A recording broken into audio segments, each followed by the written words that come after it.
Bueno, en el laboratorio trabajamos en fertilización, en polen, eh, y les doy una pequeña introducción como para que, veamos bien, como para ponerlos en tema, especialmente a los que nunca oyeron ningún seminario de laboratorio.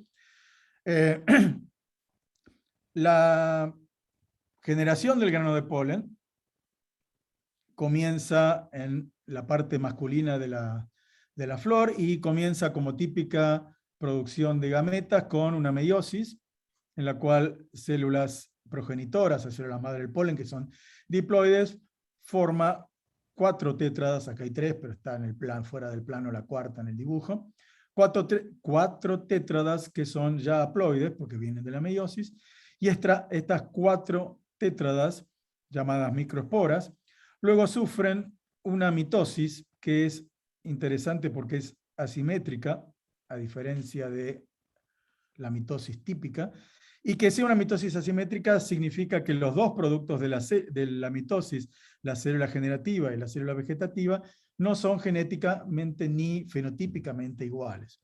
Acá pueden ver que en realidad todo el grano de polen es una célula vegetativa con una gran vacuola, con un núcleo, y dentro de la célula vegetativa está la célula generativa, está inmersa. Es más, si alguien viene desde afuera y ve un grano de polen, lo que diría es que es unicelular, cuando en realidad la célula generativa está completamente dentro del citoplasma de la célula vegetativa. Esta célula generativa sí sufre una mitosis que es simétrica y da lugar a las 2 células espermáticas que van a dar lugar a la doble fertilización típica de plantas. Este grano de polen luego se deshidrata, llegando a un porcentaje del alrededor del 30%. Es el típico grano de polen de los plátanos que ahora nos hace estornudar absolutamente a todos.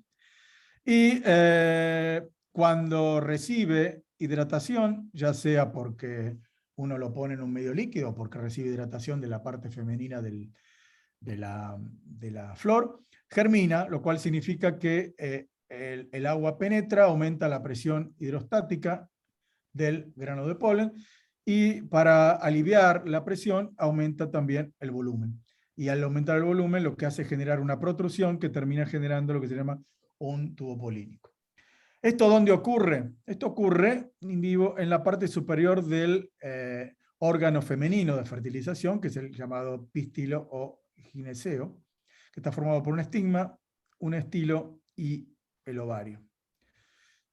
Acá están los granos de polen deshidratados que se posan en el estigma de la misma flor, en el estigma de otra flor de la misma planta, en el estigma de otra flor de una planta diferente de la misma especie, o en el estigma de una flor de una planta de diferente especie. Eso va a depender de los polinizadores y de la eficacia de la polinización. Obviamente la proporción, la probabilidad que un polen de la misma flor se pose en un estigma de la misma flor es muchísimo mayor que de una planta que se encuentre a kilómetros de distancia. Entonces acá ocurre el proceso de hidratación, el polen se hidrata, comienza a generar un chichón, una protrusión, y lo que genera finalmente es un tubo polínico, y el tubo polínico, su función, o única función principal, y no por eso menos importante, es transportar las 2 células espermáticas que van a estar en el tubo, río abajo, para llegar a fertilizar las 2 núcleos del óvulo, uno dando el embrión y el otro dando el endosperma. Por lo que queda claro de este dibujo, todo el trayecto del tubo polínico es un trayecto bastante largo, si se lo compara con el diámetro del grano de polen, y la manera de transportar, la manera de crecer es a través del ápice, como vamos a ver ahora, y eso asegura que las 2 células espermáticas siempre estén en el tip. Si no tiene sentido que un tubo polínico crezca, y cuando llegue al óvulo para descargar las 2 células espermáticas, estas se encuentran en el grano. Ese tubo polínico va a penetrar, va a llegar, pero no va a fertilizar. Por eso el crecimiento hace que las células espermáticas siempre estén en la parte apical del tubo polínico. Acá vemos, ahora voy a volver a ese punto, acá vemos una foto de un estigma de Arabidopsis, de Brassicacia, que es un estigma seco, en el cual los granos de polen se posan. Acá tenemos 2 granos de polen deshidratados y acá granos de polen hidratados, y se posan sobre cada una de estas células papilares que stigmatic papillary cells, que son en las que cubren la parte superior del estigma. Y acá vemos una interacción entre un grano de polen, una célula papilar y este grano de polen germinando y generando el tubo polínico que penetra entre el apoplasto de la célula papilar y luego penetra al estilo para ir río abajo. Ahora vuelvo a esto. Yo les comenté que el crecimiento del tubo polínico es apical, de tal manera de hacer que las dos células espermáticas, que son las encargadas de fertilizar, estén siempre en el tip del tubo polínico y no en la base. Insisto, no tiene sentido que las dos células estén en la base, en el grano, cuando el tubo polínico penetra en el óvulo. Entonces, lo que hace el tubo polínico es tener un crecimiento apical, un crecimiento solamente en el tip. Y la manera que evita que haya un reflujo de todos los componentes celulares, que están todos en el tip, las células espermáticas, el propio núcleo de la célula vegetativa, organelas, microfilamentos de actina y todas las vesículas que contienen los precursores de pared celular que se van incorporando en la parte apical, para prevenir que no haya un reflujo, lo que forma son tapones de calosa, y entonces todo, absolutamente todo, se mantiene por delante del último tapón de calosa. Lo que queda arriba atrás es simplemente material líquido, pero sin ningún material particulado, y lo que queda atrás del último plaque de calosa no interviene para nada en el crecimiento posterior del tubo polínico. Entonces, de esta manera, a medida que va creciendo el tubo polínico, comienzan a generarse nuevos tapones de calosa y todo se encuentra concentrado en el tip. Por eso, cuando este tubo polínico penetra en el óvulo, las dos células espermáticas están listas para que cuando el tip explote y libere su componente, estas células espermáticas vayan y fertilicen libremente a las dos células del óvulo. En el laboratorio trabajamos específicamente en crecimiento del tubo polínico, y además de la importancia que eso reviste en la fertilización en plantas, y creemos que es un muy buen sistema para estudiar diferenciación celular, cómo un grano de polen diferencia en un tubo polínico, para estudiar justamente crecimiento polarizado. Todo el crecimiento ocurre en el tip. Este crecimiento también es oscilatorio, no sé si ustedes lo pueden distinguir acá, luego hay otra película, pero el tubo crece, se detiene, crece, se detiene. Si uno tuviera que graficar, encontraría justamente un crecimiento oscilatorio con un máximo, un mínimo de crecimiento y un periodo que se mantiene a lo largo del crecimiento. Es un excelente sistema para estudiar la interacción célula-célula. Esta foto lo demuestra. Para que este tubo polínico pueda penetrar en la célula papilar, tiene que haber una aceptación de ambos lados, y hay una interacción proteína-proteína y célula-célula entre la parte masculina, que es el tubo polínico, y la parte femenina, que en este caso son las células papilares. También es un buen sistema para estudiar la integridad de la pared celular. Jorge, por favor, me acaban de avisar que se les cortó el audio en la biblioteca. A ver, esperamos un segundo. ¿Ustedes me oyen? No soy yo, ¿no? No, yo te escucho perfecto. Es algo del problema del audio en la biblioteca. Bueno. Que está en el chat. A ver, avísenle a Jorge que se nos cortó el audio en la biblioteca. Ok, vamos a esperar un segundo. Esperen que yo voy para la biblioteca y me fijo. Yo me volví porque escuchaba mal en la biblioteca. Ok. Ahora me fijo. Perfecto, Belén, gracias.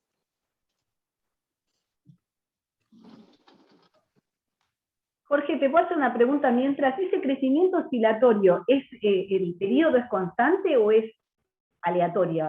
¿Son aleatorias? No, totalmente constante. Y después vamos a ver que no solo el crecimiento es constante y oscilatorio, tiene el mismo periodo. Vos podés influir en el periodo, vos podés agregarle algo con temperatura o modificar los parámetros de crecimiento y hace que el periodo cambie, pero en circunstancias normales el periodo es el mismo. Y vas a ver que después el crecimiento no es solo oscilatorio, tiene el mismo periodo, sino que hay un montón de parámetros que regulan ese crecimiento oscilatorio que también oscilan. El calcio, el pH, las especies reactivas de oxígeno. Estaba relacionado relacionado con calcio, con todo este tipo, Sí, con está canales. relacionado con absolutamente todo. Y si Ajá. vos modificás alguno de los parámetros, no sé, aumentás la polimerización de actina o la disminuís, bajás el calcio, subís el calcio, ponés quelantes, subís el pH, bajás el pH, ponés scavengers de ROS, el crecimiento se apaga por completo y no llega. Ujú. Igualmente quiero aclarar algo que es muy importante. Todo esto está hecho in vitro. Esta linda película que hizo María Laura está en un medio líquido in vitro en el cual se le proporcionan los nutrientes que necesitan.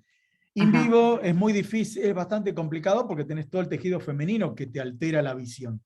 Claro. Pero hay bastantes dudas sobre si realmente todo lo que uno encuentra in vitro se puede extrapolar a in vivo. Claro. Muy ¿Belén bien. se oye? Gracias. Jorge, mientras te hago yo otra pregunta, así que... Espera una cosa para Leonora. Sí. Durante mucho tiempo, y Ana, que estuvo en el laboratorio, siempre trataba, y hay varios reviews tratando de hacer un paralelismo entre tubo apolíneo y axones de neuronas. Claro. Sí, tienen algunas cosas en común. Es más, durante años se buscó si hay alguna manera, como si existen los axones, para que haya repulsión entre los tubos polínicos, para que no Ah, mira. empiecen a generar un conglomerado que alteraría contra la fertilización, porque lo que vos querés es que todos los tubos crezcan rectilíneos lo más rápido posible en busca del ovario. Y nunca se encontró nada como sí hay en los bundles de axones, ¿no? Pero hay Ah, mira. muchos investigadores que tratan de encontrar paralelismo entre una y otra cosa. Y Ana fue una de ellas. Qué bueno. ¿Belén? Rita.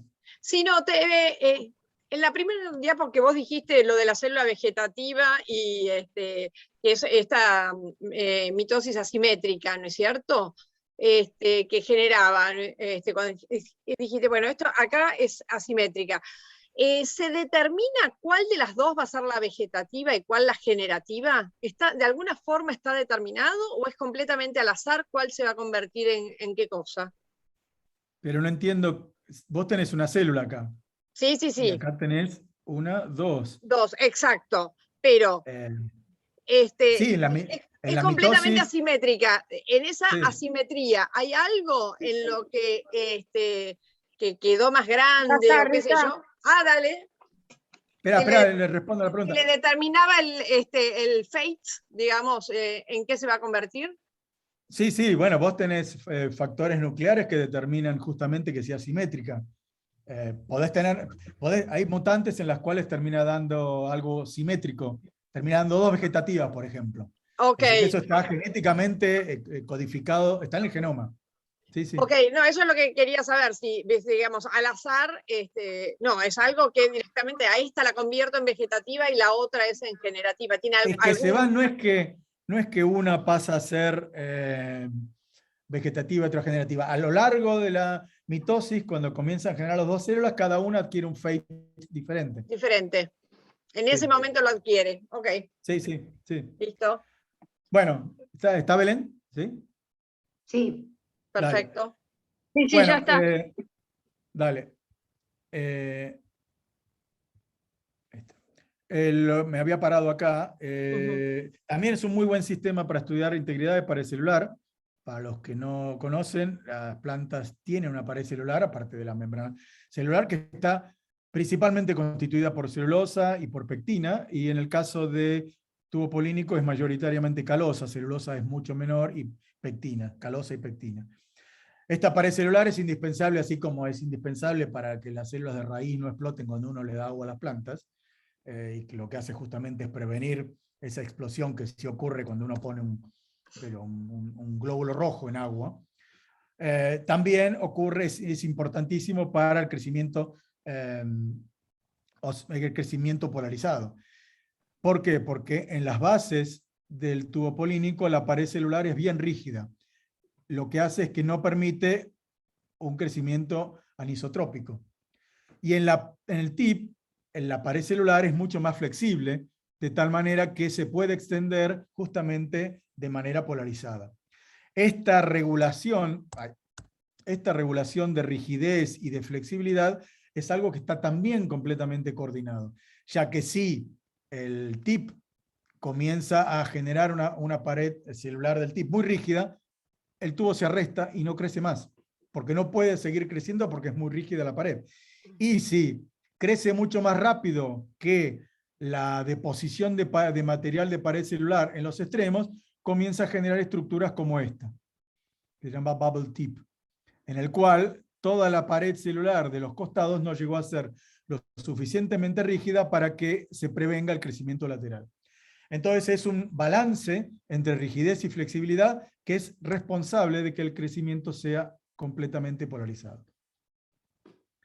Y bueno, lo que les voy a mostrar hoy rápidamente es regulación autócrina, que también se da en este sistema. Esto ya lo vimos. Este es siempre lo muestro en clases, es un excelente, muy lindo video, porque el crecimiento que se da en el tip se produce por vesículas que están en la parte apical, que contiene los precursores de pared celular, esos que se van a ir polimerizando y se van a darle justamente rigidez a la pared celular lateral. Y entonces hay un proceso de exocitosis muy rápido, muy fuerte. No se exocitan todas las vesículas, algunas es el touch and go, es decir, se fusionan, liberan y vuelven a endocitarse, ya que si todas las vesículas se exocitaran, el crecimiento apical sería un globo, como el que yo le dije recién. Y acá vemos, están marcadas vesículas, vemos que las vesículas van por el tubo, esto es una vacuola, van por el tubo apolínico desde los extremos hacia el ápice, ahí se congregan, algunas se exocitan, otras hacen el touch and go, y vuelven por el centro hasta el plaque de calosa, donde vuelven a ir hacia cargarse de precursores, y vuelven a ir hacia el extremo apical. Bueno, en el laboratorio, al principio, yo en mi postdoc en Berkeley con Sheila McCormick, trabajé en tomate, también hice cosas en tabaco, y en los últimos años comenzamos a hacer cosas en Arabidopsis por las innumerables ventajas que tiene desde el punto de vista de ser uno de los sistemas modelos de plantas. Todo el trabajo hecho en tomate nos permitió del año 98 hasta el año, ya esto es más, hay 2014 también, y 2018, descubrir un sistema de receptores que están en el tubo polínico, y de ligandos del polen y ligandos del estigma que regulan justamente el crecimiento del tubo polínico y la llegada al ovario. Estos son varios papers hechos en tomate. En el laboratorio, esto es un raconto de las tesis, que dio un poco lugar a los papers del laboratorio. Varias de las preguntas que tuvimos es: ¿cómo es la regulación post-transcripcional de los mensajeros de polen? Ya que durante muchos años se pensaba que durante la segunda mitosis y durante la deshidratación se producían absolutamente todos los mensajeros necesarios. Y esto se pensó como algo lógico. Si el tubo polínico, el grano de polen, perdón, su función es generar un tubo polínico que crezca y transporte las 2 células espermáticas para la fertilización, esto tiene que ser algo eficiente, y eficiente significa que sea rápido. Entonces, ¿qué es mejor para aumentar justamente el tiempo que tarda el grano de polen de posarse en el estigma hasta que llega a la fertilización? Si el grano de polen tiene todos los mensajeros prearmados, de tal manera que lo único que tenga que hacer sea traducirlos. Ese fue siempre la manera de pensar, que el grano de polen maduro tenía todos los mensajeros. Luego se vio que hay hay como 1000 mensajeros, hay 1000 genes de polen que se transcriben y se traducen a lo largo de la germinación y no anterior a la deshidratación. Pero lo que vimos con Regina fue justamente todos los que sí estaban preconcebidos y se traducían a posteriori, donde se guardaban, y vimos que estaban armados, que estaban en estos gránulos P-bodies o gránulos de estrés. Esta fue la tesis de Regina. Más específicamente en interacción polen-pistilo, lo primero que hicimos, una de las cosas que hicimos fue ver si había canales de agua o acoporinas en la hidratación del grano de polen, y esto lo hicimos con Gabriela Amodeo, que ya estaba en la facultad, y esto fue la tesis de Gaby y de Juliana, y esto nos dio de vuelta una idea de lo antipático a veces que es laburar en plantas, no solo por el concepto de redundancia, como vamos a ver dentro de un rato, sino también por el hecho de que uno apuesta absolutamente todo a que determinados genes estén funcionando de tal manera y los resultados dicen todo lo contrario. Gaby caracterizó una aquaporina que es la que está más expresada en células espermáticas de todo el transcriptoma, y dijimos, si la noqueamos a esta aquaporina, obviamente va a haber graves problemas de hidratación, y lo que encontramos es que la planta, el polen, se comportaba de manera total, pero totalmente normal. Así que uno a veces apuesta a algo y los resultados dan para el contrario. Luego la tesis de Diego y la tesis de Tamara, de Tami hace bastante tiempo, cuáles son las señales provenientes del tejido femenino que percibe el tubo polínico y que hace que el tubo polínico siga creciendo y no se arreste, como sí ocurre en muchos casos. Esto fue la tesis de Diego y posteriormente la tesis de Tami. Y en los últimos años viendo cuáles son las señales que regulan las señales y cuáles son los componentes que regulan el crecimiento del tubo polínico. Y esto fue la tesis de María Laura, que todavía está en el laboratorio, que ahora voy a mostrar una cosa que fue justamente en cómo se regula el gradiente de calcio. Luego, específicamente en lo que yo les comenté de la regulación de la pared celular, fue la tesis de Ana, que se fue este año, y Cecilia, que la hizo la tesis en la FIL. Estos trabajos fueron hechos en colaboración con el laboratorio de José Esteves, en la FIL. Actualmente en el laboratorio está Julián, yo les voy a contar algo de lo que está haciendo Julián, justamente volviendo a calcio, ya que la tesis de María Laura había sido hecha en tomate. Bueno, pasamos a Arabidopsis a trabajar en lo mismo, o algo parecido con Julián. Y señales, los péptidos Ralph, que ahora les voy a contar parte de la historia, que los lleva adelante Sofía en su tesis doctoral, que los inició Sofía junto a Martín. Martín hace años que ya está en Suiza, y que también los está continuando de alguna manera todo el sistema de señalización de Ralph, Noelia Bocardo y Francisca Alchurón, que es una tesinista que se unió al laboratorio, por suerte de manera presencial hace unos meses, y que está trabajando bajo la dirección de Noelia. Entonces, comenzando con el punto de los péptidos Ralph, que es la mitad de la historia que les voy a contar. Esto fue producto de un review que escribimos con Diego allá en el 2018, y que vimos algo que era bastante peculiar, que había más, alrededor de 50 receptores quinasas, like kinases, que se expresan en tubos polínicos. Y la pregunta es, ¿por qué diablos hay tal cantidad de receptores en tubos polínicos? Porque nuevamente, lo único que tiene que hacer el tubo polínico es hidratarse, germinar, llevar las células espermáticas y descargarlas en el óvulo. Es decir, ¿para qué tanta necesidad de receptores quinasas que estén recibiendo señales del medio exterior? Esto no es una célula de hoja, una célula de raíz que tiene un montón de interacciones bióticas y abióticas, además de las que están involucradas con desarrollo. Esto tiene una vida media muy, muy corta, en realidad, depende de la planta, pero tiene una vida media muy, muy corta. Entonces siempre nos intrigó ver por qué había tal cantidad de receptores quinasas, más allá de los receptores típicos que no tengan actividad fosforilante. Entonces, en ese momento lo que pensamos es, bueno, si hay tal cantidad de receptores quinasas, tiene que haber una cantidad alta de ligandos que se unan potencialmente a esos receptores.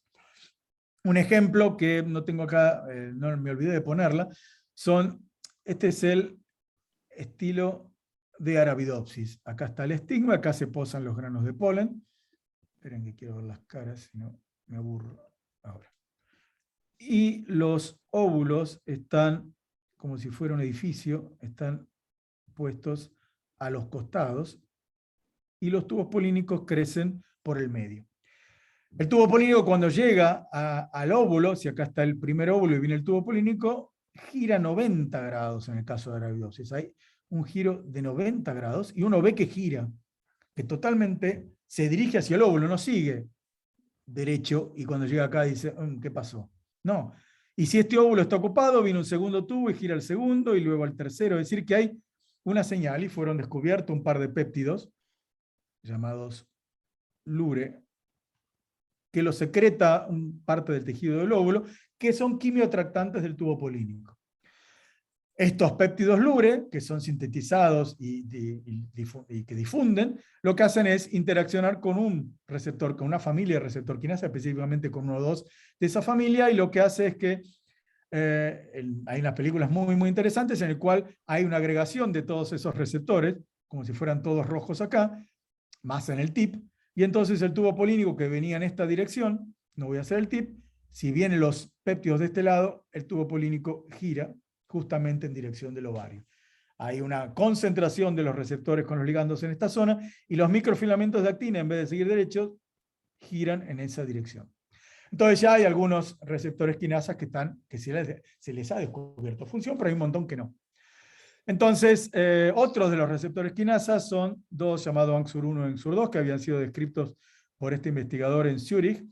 Y lo que había visto el grupo de Zúrich era que cuando obtenía la doble mutante de estos receptores, mientras el polen wild type germinaba y crecía bárbaramente, y este es un tubo polínico wild type, veía que la doble mutante de estos dos receptores no generaba tubos, acá no ven ningún tubo, y además lo que hacían era que cuando se generaba el primer tubo explotaba directamente. Es decir, el tubo explotaba antes de llegar al óvulo. Y luego este mismo grupo vio que estos receptores que están en la pared celular del tubo polínico, es decir, si este es el tubo polínico, están acá. Este es el exterior, el apoplasto, y este es el citoplasma del tubo polínico. Se asocian a una otra quinasa de citoplasmática, a las NADPH oxidasas que generan especies reactivas de oxígeno, como agua oxigenada en el apoplasto, y canales de calcio. Todo esto es un feedback positivo que va regulando la polimerización de actina y por ende el crecimiento oscilatorio del tubo polínico. Y la deposición de pared celular. Justamente acá se puede ver que el tubo este no llega a generarse y explota porque no hay deposición apropiada de los componentes que van a generar la pared celular. Entonces, en el 2015 hicimos una colaboración con él, y con Grosny Klaus y con Martín, que en ese momento era postdoc del laboratorio, y lo que hicimos fue, ellos habían empezado a trabajar sobre compéptidos de esta familia RALF, que son llamados Rapid Alkalization Factors, que son factores que están dispersos y que se expresan en diferentes partes de la planta, en raíz, en tallo, en hojas y también en semillas, en hojas, en flores y en semillas, y que están involucrados en diferentes tipos de funcionamiento. Entonces nos dedicamos a trabajar con los que se expresan específicamente en polen.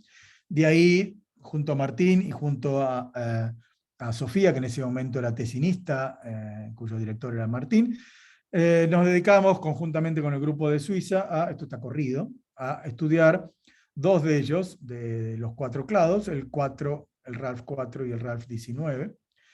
Como gran ventaja de Arabidopsis, ahora voy a decir eso.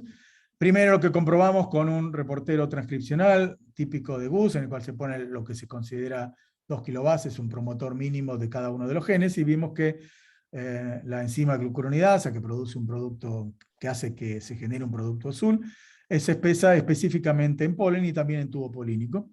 Entonces no sabemos si es una difusión del producto azul desde el grano de polen, pero se expresa específicamente en polen. Para estudiar la función de cualquier gen en plantas, y eso es una enorme ventaja justamente para los que trabajamos en Arabidopsis, es poder contar con una base de germoplasma de mutantes de Arabidopsis. Es decir, de los alrededor de 30.000 genes que hay en Arabidopsis, varios laboratorios en el mundo se ocuparon de insertar tDNAs, que son de alrededor de 4 kilobases, de manera aleatoria en los genes de Arabidopsis, de tal manera que haya una inserción por genoma, y entonces crear una base de germoplasma en el cual uno puede pedir unas semillas correspondiente a una planta mutante en el cual se sabe en qué gen se insertó. Y eso es una enorme ventaja porque uno, más allá del correo y más allá de que estas semillas durante la aduana las retenía y había que entrarlas de contrabando, es una gran ventaja porque uno puede contar con una línea mutante en un par de semanas. Eso fue lo que intentamos hacer con estos RALF, pero al ser péptidos son genes muy chiquitos. Entonces la probabilidad que haya habido que una inserción entrara en estos genes es bastante baja. Entonces, hay mutantes para RALF 4, pero no hay mutantes de este tipo para RALF 19. Los péptidos RALF, como le gustaba decir a Mirta, el pre-pro péptido, cuando comía medialunas y se sacaba la pre-pro, las 5' de la punta. Son pre-pro porque tienen péptido señal, la parte pro y el péptido maduro. Es decir, que son exportados por el péptido señal, el propéptido se cliva, eso no ocurre en todos los RALF, y queda el péptido maduro, que es un péptido muy pequeño. Entonces, volviendo al hecho de que RALF19 no teníamos en el banco de germoplasma mutantes, lo que hubo que hacer es un microRNA para bajar la expresión de los dos, es decir, no es un knockout, sino, si lo digo mal, Marcelo me corregirá, es un knockdown. Y vemos acá que en las plantas microRNA, la expresión de RALF4 y RALF19, pero no de otro RALF de polen, se ve disminuida, pero no es un típico knockout, como este, por ejemplo, RALF4, en el cual la expresión es completamente inhibida. Bueno, lo que luego hicimos, y también en Suiza, es comprobar qué le ocurren a las plantas que no expresan ni RALF4 ni RALF19. Esta es una Arabidopsis daciliquas, como la arveja, como las habas, y en esta Siliquas wild type hay alrededor de 50 o 60 semillas. Esta es una Siliquas wild type, y esta es una silicua de la planta doble knockdown, en el cual vemos que disminuye drásticamente el tamaño de la silicua. ¿Por qué? Porque disminuye notoriamente el número de semillas. Tiene alrededor de 5 semillas sobre 50 semillas que tiene la wild type. Con lo cual, el hecho de anular a RALF4 y a RALF19 hace que se afecte notoriamente, y esto con retrocruzas, hemos comprobado que se afectó el polen, pero no se afectó la parte femenina. De última, está bueno tener un knockdown y no un knockout, que nos permitió perpetuar la línea, porque si hubiéramos tenido un knockout hubiéramos tenido 0 semillas y hubiera sido imposible de pasar a tener homocigotas. Bueno, otra línea de laboratorio que fue iniciada por Ana y en colaboración con José fue estudiar también otras proteínas estructurales de pared. Son proteínas, yo les comenté que la pared celular tiene componentes como celulosa y pectina y calosa, especialmente calosa y pectina en tubo polínico, pero la celulosa y la hemicelulosa y la pectina se encuentran entrelazadas por proteínas estructurales de pared. Una de las familias de las proteínas estructurales de pared son las extensinas, y dentro de esa familia de proteínas extensinas están las llamadas LRX, que son Leucine Rich Repeat Extensins, que tienen la zona C-terminal bien estructural que se une a pared, y toda una zona N-terminal con dominios ricos en leucina que son típicos de interacción proteína-proteína. Es decir, que estamos hablando de proteínas que estén por fuera de la célula, en el apoplasto, que son proteínas estructurales de pared, pero que aparte tienen la capacidad de unirse a otras proteínas. Lo que vio Ana fue, y acá justamente es un caso de redundancia, y con Julián pasó lo mismo, hay 4 LRX que se expresan en polen y no en otros tejidos, que son la 8, 9, 10 y 11, y para llegar a obtener algún fenotipo, es decir, algún indicio fenotípico que nos diera la funcionalidad de estas LRX, Ana tuvo que llegar a obtener la triple mutante. Por suerte en la triple mutante ya obtuvo un fenotipo, y el fenotipo es que germinan mucho menos los granos de polen y que hay un porcentaje muy alto de tubos anormales, y acá vemos algunos de la anormalidad. Si este es un tubo wild type, estos son tubos de las triples mutantes, que lo que ven es que aparecen estas estructuras medio raras, y estas estructuras medio raras son proliferación de pectina y de calosa, y que lo que hace es que impide que el tubo polínico siga creciendo, y que se arreste el crecimiento y que el tubo termine explotando. Acá podemos ver también en un sistema in vivo de granos de polen, este es un estigma. Los granos de polen son teñidos por un colorante que los hace fluorescentes, y lo que podemos ver también son tipos de tubos polínicos que se engrosan y se inhibe el crecimiento. Y esto afecta, no de igual manera que los RALF, pero afecta que las plantas triple mutantes tienen menor cantidad de semillas. Evidentemente, con que haya uno de los 4 le alcanza como para llegar a generar descendencia. Esto es trabajo posterior que todavía no está publicado. Lo que hizo Ana fue introducir el LRX11 con GFP en una mutante LRX11 y se puede ver que se localiza específicamente en el tip del tubo polínico, en la parte exterior se secreta, y acá se puede ver bien el crecimiento oscilatorio del tubo polínico. Crece, para, no es continuo para nada. Este crecimiento oscilatorio, justamente, también la proliferación y el armado de la pared celular también tiene un componente oscilatorio y seguramente tiene que ver con todas las vesículas que exocitan el material hacia el apoplasto. ¿Por qué hablé del RX11 en el medio de los RALF? Bueno, porque lo que encontramos también en el laboratorio, con trabajo de Sofía y de Martín y en trabajo en Suiza, fue que estas LRX de polen, de 8 a la 11, interaccionan con RALF 4 y 19, acá les muestro algunas de ellas, LRX8 con RALF, LRX8, LRX9 con RALF 4, también la 10 con RALF 4, a interacción por diferentes métodos para justamente hacer resultados más robustos. Y esto ya había sido descrito en otro sistema y nosotros lo describimos en polen, la unión de estas dos proteínas que hasta el día de hoy no sabemos exactamente cuál es la funcionalidad de esta unión. Lo que sí vimos es que RALF4, no les voy a mostrar la figura, pero les voy a mostrar el posterior resultado de Sofía. Si uno crece tubo polínico en un medio de germinación y le agrega péptido sintético, RALF4, eso es lo bueno de elaborar con péptidos chiquitos, uno puede hacer péptido sintético y no se gasta todo un PICT, porque son relativamente baratos por la extensión, y uno puede marcarlos, que yo, con rodamina, con fluoresceína, con diferentes tags, y hacer ensayos in vitro. Ahora les voy a mostrar un par de fotos. Lo que se ve es que cuando le agrega RALF4 se inhibe por completo el crecimiento del tubo polínico. Y esto ya había sido visto para todos los péptidos RALF. Los péptidos RALF son péptidos meramente inhibitorios en raíz, en hojas y en tallos. Y el tubo polínico lo que hace es inhibir el crecimiento del tubo polínico. Lo interesante de todo esto es que la inhibición de RALF4 sobre el crecimiento del tubo polínico necesita en el tubo de la presencia de las LRX.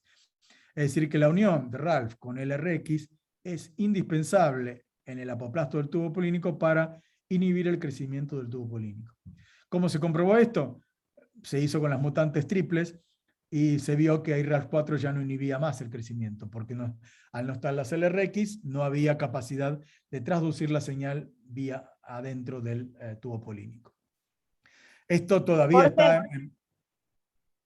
Jorge, Belén, Belén, me piden de la biblioteca si podés hablar más cercano al micrófono, porque a Rita se le escucha muy bien, pero a vos a veces se va el audio. Y hay una obra al lado de la biblioteca y a veces es difícil escucharte. Por eso yo me vine acá, porque no te escuchaba bien. ¿Ahora me escuchan? Hola, hola. No. ¿No? Bueno, no sé, para que voy a la biblioteca a ver si te están escuchando bien. A ver, habla de vuelta, Jorge. Hola, hola, hola. ¿Me escuchás, Rita? Yo sí, pero Sí, a vos sí te escucha, pero no sé en la biblioteca. no sé qué pasará en la biblioteca. A mí se me escucha bárbaro, y a Rita y a mí se me escuchan muy bien, pero a Jorge es como se lo escucha muy débil. ¿Ahora me oís mejor o no? Me puse el... Para. A ver. A ver. Hola, hola, hola, hola, hola. A vos se te escucha bien. Y un poquito mejor, pero... ¿Un poco mejor? Bien. Bueno, voy a gritar. Debe ser el tono de voz, Jorge. Pero ya lo habíamos probado, el tono de voz. Sí. Estás como si fuera lejos, me dice Marcelo. No sé. Bueno, dejo el celular acá. Dejo mi celular. Hola, hola, hola. A ver, sí, porque no. Cualquier cosa, escriban en el chat, que yo voy a estar atenta. Si es que Dale. no sé. Hola, hola. ¿Sí? ¿Sigo? ¿Belén, sigo? Dale, seguí, Jorge. Sí, seguí, Jorge. Dale. No, es el tono de uno.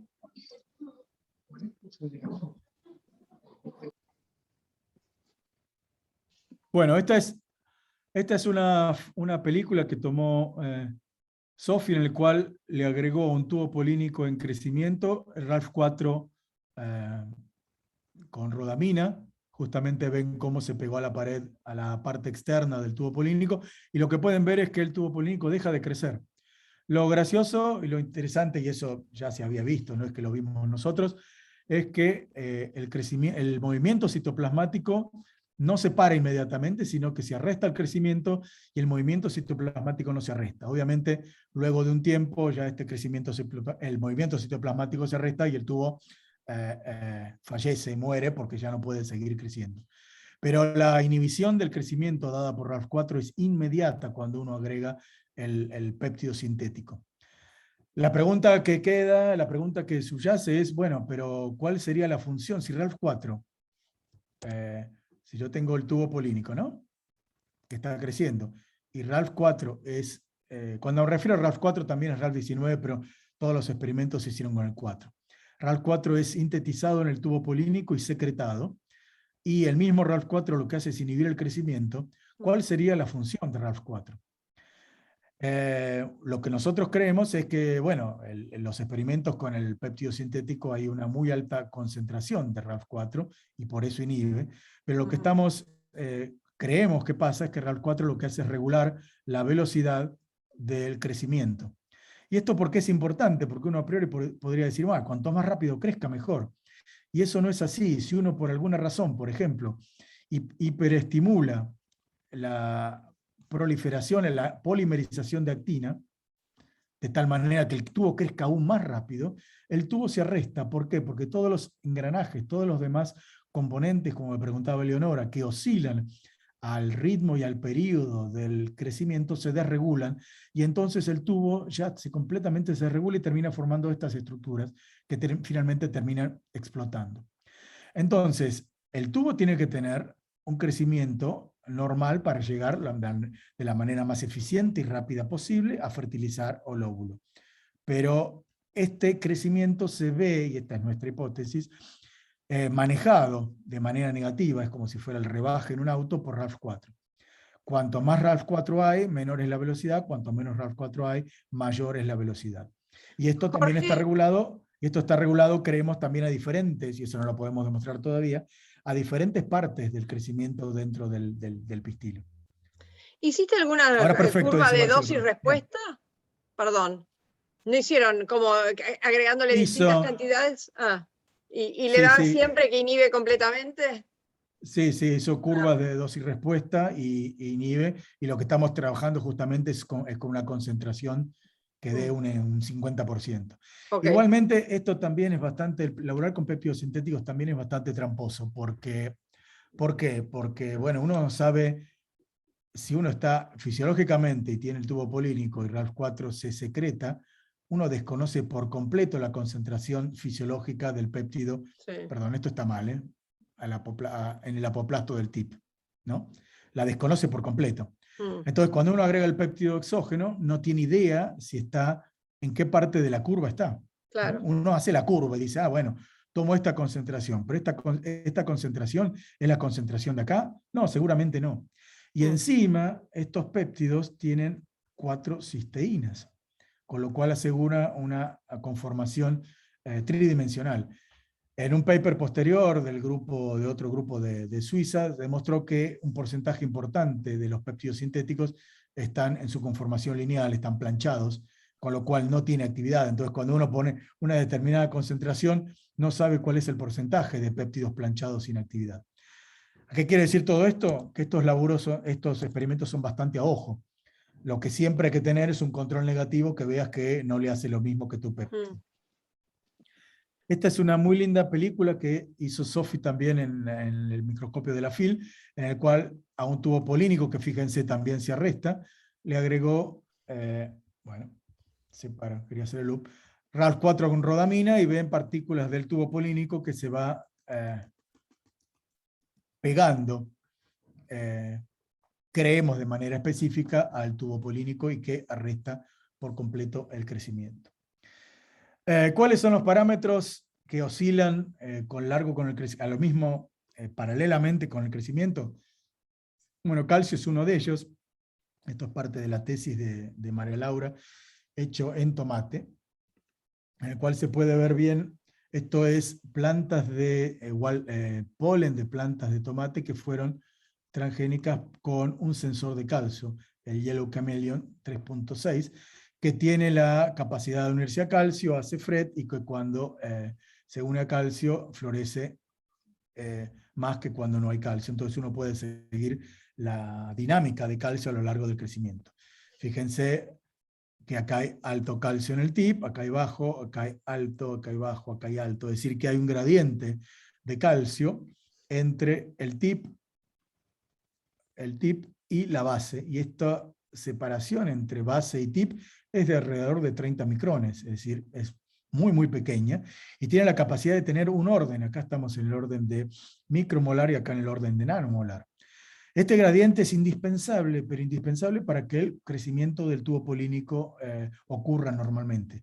Si uno afecta este gradiente y estas oscilaciones, y acá se ven bien las oscilaciones de calcio, y las oscilaciones de calcio, como le dije a Leonora, tienen el mismo periodo que la oscilación de crecimiento, simplemente si este es crecimiento y este es calcio, están desfasadas, ya que el pico de calcio viene a posterior del pico de crecimiento. Cuando aumenta calcio, deja de crecer el tubo polínico porque se despolimeriza la actina. Pero tiene el mismo periodo. Y si uno afecta, como dije, el calcio, ya sea aumentándolo o disminuyéndolo, el tubo se arresta por completo. Es decir, que tiene que haber una oscilación de calcio, tiene que haber un gradiente de calcio. Esto, insisto, está hecho in vitro y hasta ahora in vivo hay controversias sobre realmente si existen estas oscilaciones. Entonces, esto nosotros lo vimos con María Laura en tomate. En tomate hacer genética y usar mutantes es bastante más complicado, especialmente para un instituto que está en la mitad de Belgrano, porque habría que tener un espacio mucho más grande para poder crecer plantas de tomate y buscar las mutantes correspondientes. Entonces, comenzamos, después nos pasamos a Arabidopsis, que es la parte de la tesis de Julián.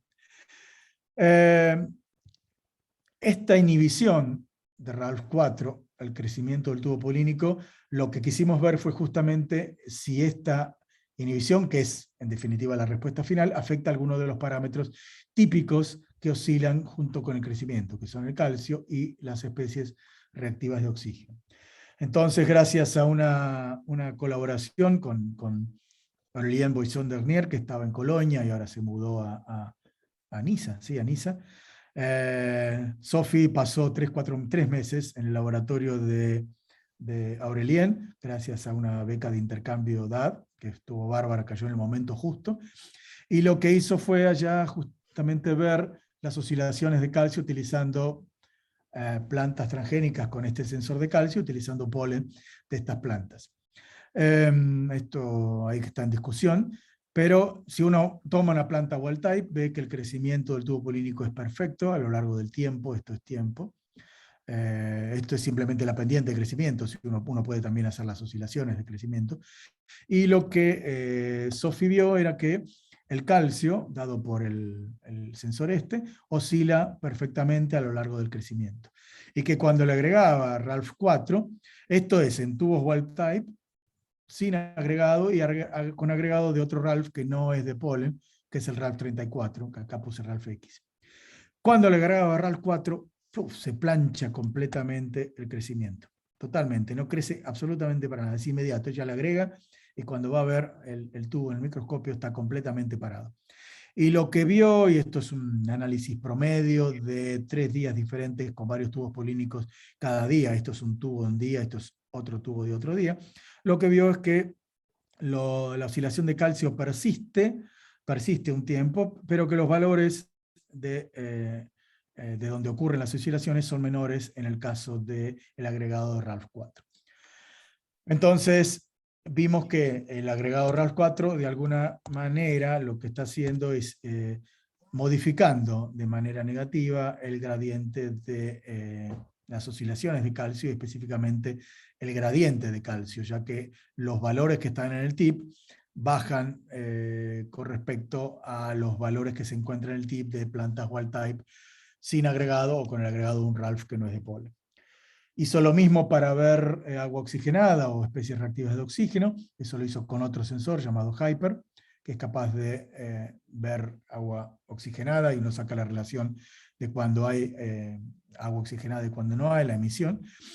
Y lo que ve nuevamente, cuando le agrega el RALF que no es de polen, el crecimiento se mantiene, hay oscilaciones de ROS, pero que cuando le agrega RALF 4 nuevamente el crecimiento se inhibe y las oscilaciones ya son mucho más imperfectas, y al final ella no siguió tomando más tiempo, pero al final se ve que ya no hay más oscilaciones. Y que los valores en los cuales se encuentran esas oscilaciones son mayores comparados al del caso control. Esto es un paradigma a seguir, porque pareciera que RALF 4 lo que está haciendo es, pareciera no, según estos datos, es inhibiendo calcio y aumentando ROS, y en general lo que se ve es que el aumento de calcio aumenta el ROS, así que esto es algo que tenemos que delinear y discutir. Los resultados están, tratando de ver cómo sería esta situación. Igualmente, lo que estamos midiendo acá es ROS citoplasmático, y el aumento, en muchos casos es ROS apoplástico, así que hay que ver y diferenciar justamente los casos en los cuales se encuentra este paralelismo entre calcio y ROS y tratar de ver qué es lo que ocurre en tubo polínico. Bueno, el modelo hasta este momento es un tubo polínico en crecimiento, es que tanto los RALF como las LRX son sintetizadas en tubo polínico y transportadas al apoplasto del TIP, y que ahí RALF se une al dímero del RX, el RX no se une a los receptores, estos son los receptores ANXUR que yo les mostré al principio. En otro trabajo que no es el nuestro, demostraron que los RALF sí se unen a los receptores, nosotros no pudimos demostrarlo, pero en otro trabajo sí demostraron que RALF se une a los receptores.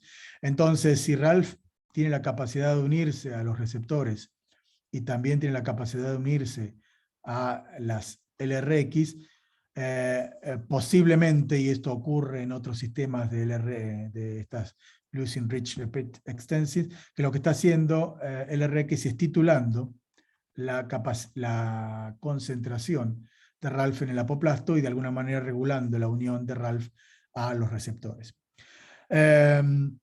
Todavía queda por ver, y esto es parte también del trabajo que están haciendo ahora Noelia con Francisca, es otros RALF de polen, cómo intervienen. Yo les mostré que solamente estudiamos estos dos RALF de polen, RALF 4 y 19, pero hay unos 8 RALF más, entonces con Noelia y con Francisca y con Sofía, decidimos estudiar algunos de estos, otro clado más de estos, para ver justamente de qué manera influyen. Lo que sí estamos conscientes es que cuando se noquea 4 y 19, el polen no germina. Es decir, que la presencia de los otros RALF no es indispensable para el proceso de germinación y de generación del tubo polínico. Así que no tenemos idea cuál sería la funcionalidad de los otros RALF de polen, lo cual esperamos verlo en los próximos meses. Bueno, pasando a otro tema de calcio. Yo les comenté, la tesis de María Laura fue justamente en tomate, y en tubo polínico y en células también hay un sinnúmero de canales diferentes que regulan la entrada de calcio a las células, y estos canales están presentes en tubo polínico. Canales de voltaje, canales sensibles de estiramiento, y eso es típico en el tubo polínico cuando va creciendo y elongando el tip del tubo polínico, activados por nucleótidos cíclicos, receptores del tipo glutamato, y hay también intracelulares del tipo de IP3, a pesar de que IP3, receptor de IP3 no se ha descubierto en plantas. Y dentro de las bombas que remueven calcio del citoplasma se ha visto antiporters, que no los voy a nombrar acá, y otras que son llamadas ECAS y ACAS, que son similares a las SARC de mamíferos. Entonces, el trabajo de tesis de Julián, que cuenta con la colaboración en el INGEBI de Laura y de Mariana, y de José en la FIL, es estudiar 4 ACAS, que son las que se expresan específicamente o que tienen en polen y hasta ahora no han sido caracterizadas, que son AK2, AK7, AK4 y AK11. AK9 se expresa altamente en polen, pero ya es un trabajo que ya ha sido hecho hace bastante tiempo en otro laboratorio. Sí, acá dice 5 y nombro 4, pero la otra es AK9, que no la estudiamos porque ya ha sido estudiada. Y entonces los dos puntales de la tesis de Julián es fenotipo en plantas mutantes de ACAS, mutantes múltiples, y también Julián sufrió la redundancia de las plantas en este caso, y luego justamente ver de qué manera esta dinámica de calcio que yo les mostré en el caso de tomate, cómo se afecta, sí se afecta, en las mutantes de las ACA, expresando sensores de calcio en dichas mutantes. Bueno, resumo parte del trabajo, todavía le queda un año y pico a Julián. Estos son los 4 genes que decidimos investigar en polen. Acá está justamente del banco de germoplasma, tomamos 2 mutantes para cada uno de los genes. Y comenzó Julián la tarea ciclopia de obtener mutantes, bueno, homocigotas simples, ya que el banco de germoplasma te entrega una mezcla de wild type, heterocigota y a lo sumo a veces homocigota, obtener la homocigota simple, obtener las dobles homocigotas y obtener 2 tipos de triple, AK2, 4 y 11, AK2, 7 y 11. Y ahora está en la tarea más ciclopia aún de obtener la cuádruple mutante. ¿Por qué digo una tarea que va a ser complicada? Es porque acá tienen una planta de Arabidopsis doble mutante, es decir, no tiene ni la 4 ni la 11, pero tiene la heterocigota de la 2 y tiene la 7 wild type. Es una planta casi normal. Tiene problemas, pero en la pinta del crecimiento es normal, y acá tiene una planta que es triple mutante 2, 4, 11. Tardan mucho en crecer, le cuesta mucho crecer, ahora está haciendo Julián hidroponía, y entonces tratar de obtener mutante cuádruple de esta es bastante complicado, pero él se lo puso en la cabeza y va para adelante. ¿Qué es lo que vio Julián? Es que el número de semillas en una planta wild type, vemos que la mutante doble 411, 27, 211 y en la triple son menor, estadísticamente significativos, pero bueno, no es nada comparable a la de Ralph 419, tienen alrededor de 30 y pico de semillas frente a unas 50 y pico de las plantas wild type. Y lo que está haciendo, lo que hizo Julián, y esto va en colaboración con otros laboratorios, lo comento, fue introducir 3 sensores de calcio. Este ya se los comenté, este es citoplasmático como vimos, este gecko es otro sensor citoplasmático, y este es un sensor de retículo que fue desarrollado por un laboratorio de Alex Costa en Milán, y Julián los introdujo ya, todas las 3 doble mutantes tienen los sensores, tiene las simples mutantes con los sensores, y tiene sensores para gecko y para camaleón para una de las triples mutantes, y está poniéndolo en la otra triple mutante. Y la idea justamente es ver la dinámica de calcio a lo largo del crecimiento del tubo polínico de calcio en las mutantes. Lo que empezaron a hacer es trabajar con las dobles mutantes y ver si hay diferencias con respecto a esta dinámica de calcio, siempre comparando con la planta wild type. Y luego ver en las mutantes simples, que no hay fenotipo, si esa diferencia está o no, y luego pasar a las triples, que ya son bastante más complicadas por el fenotipo de la planta que yo les mostré.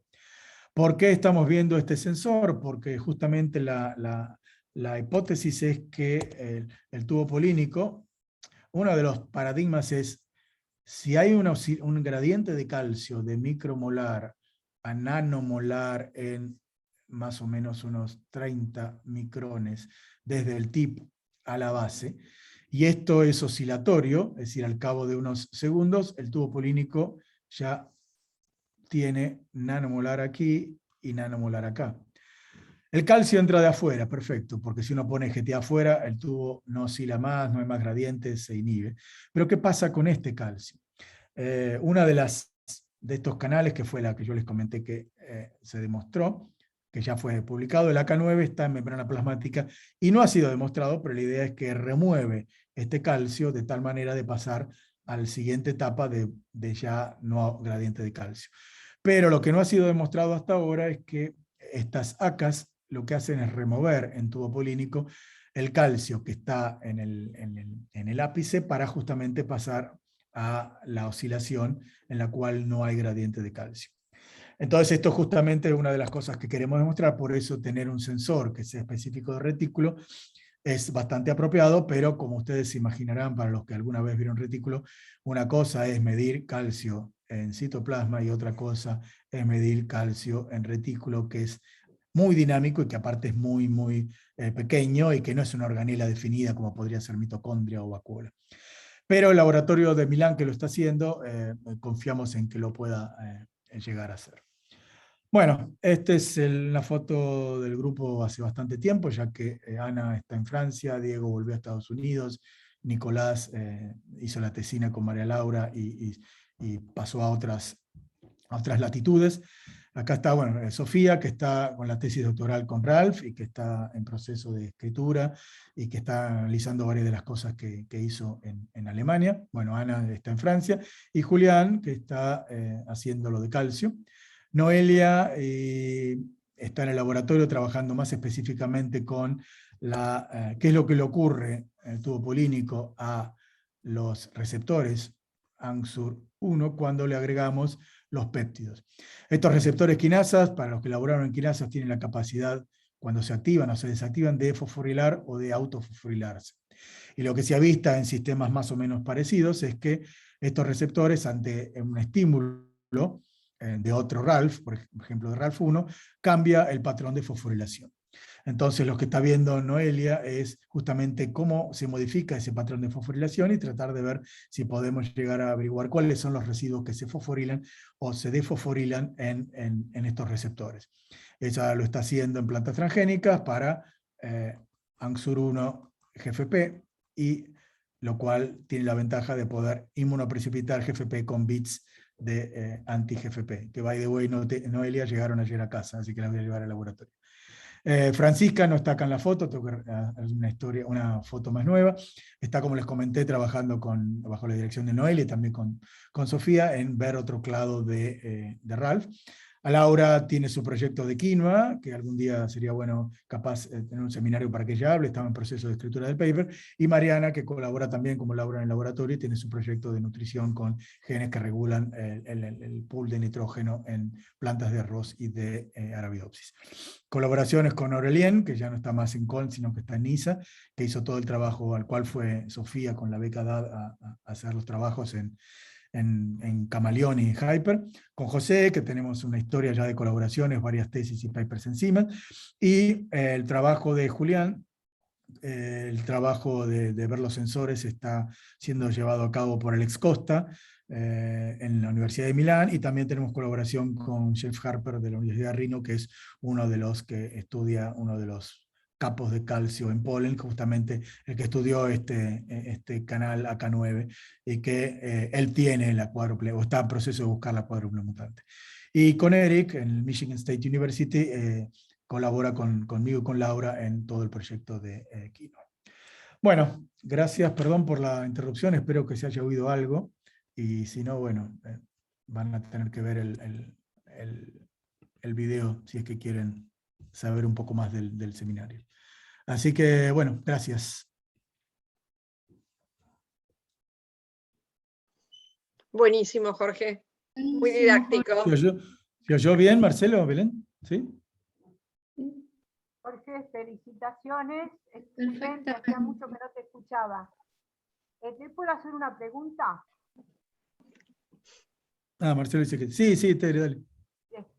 Ahí vos marcaste un receptor quinasa que tiene un dominio citoplasmático, pero hay otro al lado, que en el dibujito que mostraste al comienzo, que tenía dominio y estaba colgado por un lípido, seguro la membrana. ¿Interacciona con esto?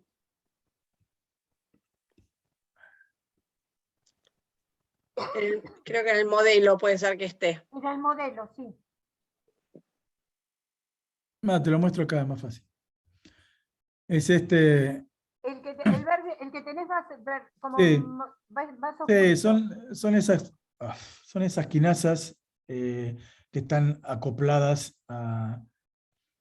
Perdón, es el lápiz. Ahí está. Sí. Son esas quinasas que están... porque no puse el EPI. No importa. Son esas quinasas que están acopladas a membrana por un mirístico, palmítico, alguno de esos.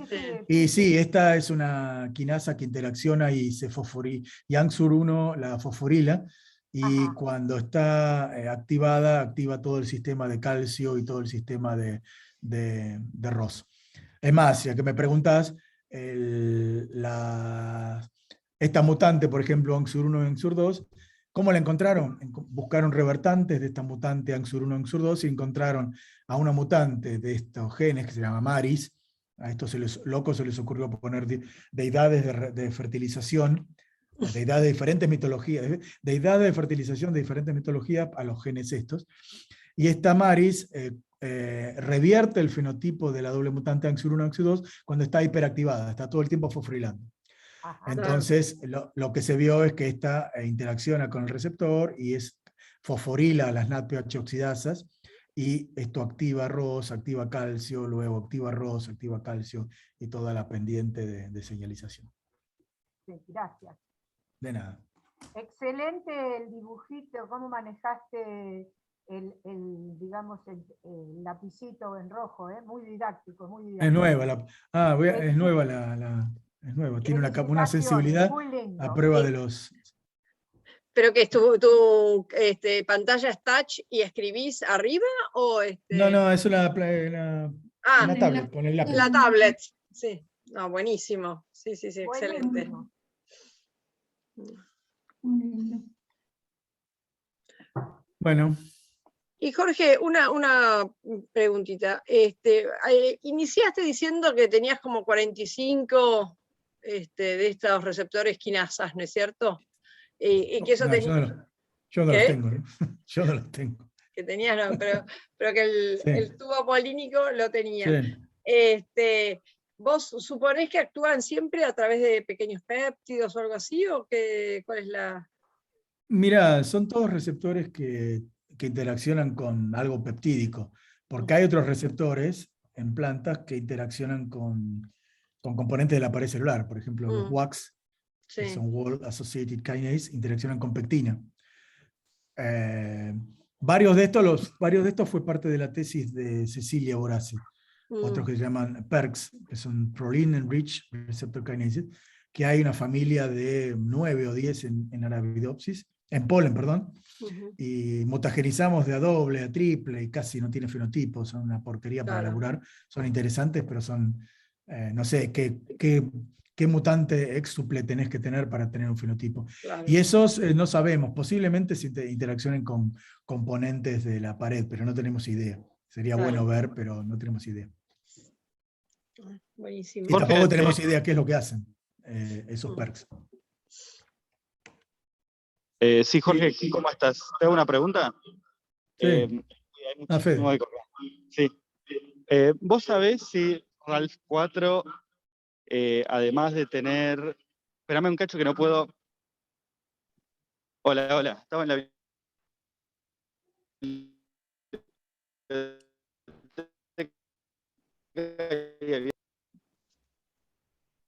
No te oigo nada, Fede. ¿No estás girando?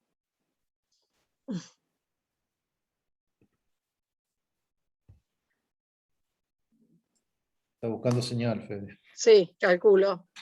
Parece como los boliches en la playa en Brasil, que van con el postnet. Sí. ¿No? Algunos los vivieron eso, ¿no? Yo viví algo así en el Moconá. Bueno, más o menos. Con un señor que quería comunicarse con su novia. Jorge, escucha tu WhatsApp. Ya cerré el volumen, ya cerré el micrófono. No sé si Fede quería hacer una pregunta o no. Te la hizo por WhatsApp. Ah, ¿por WhatsApp me la hizo? ¿O por el chat? No. Espera, que la pongo acá entonces. No habrá dicho ninguna mala palabra, ¿no? Sí. No, lo que te preguntaba es si vos sabés si Ralph 4, además de tener actividad autócrina, tiene actividad parácrina sobre otros tubos polínicos que estén ahí alrededor. Fede me pregunta si Ralph 4, que tiene actividad autócrina, es decir, sobre el mismo tubo, también tiene actividad parácrina sobre otros tubos de polen. No, es una excelente pregunta. No, para eso, no porque yo diría que, si estuviera en un examen y tengo que contestar, y me obligan a contestar, pues diría que no, porque queda en el apoplasto del tip de la pared y enseguida es, según nuestra idea, es titulado por los LRX y es titulado por los receptores. Entonces no tiene capacidad, o no tendría capacidad de difundir hacia otros tubos, pero no te lo puedo probar. Realmente no puedo decir que sí ni que no.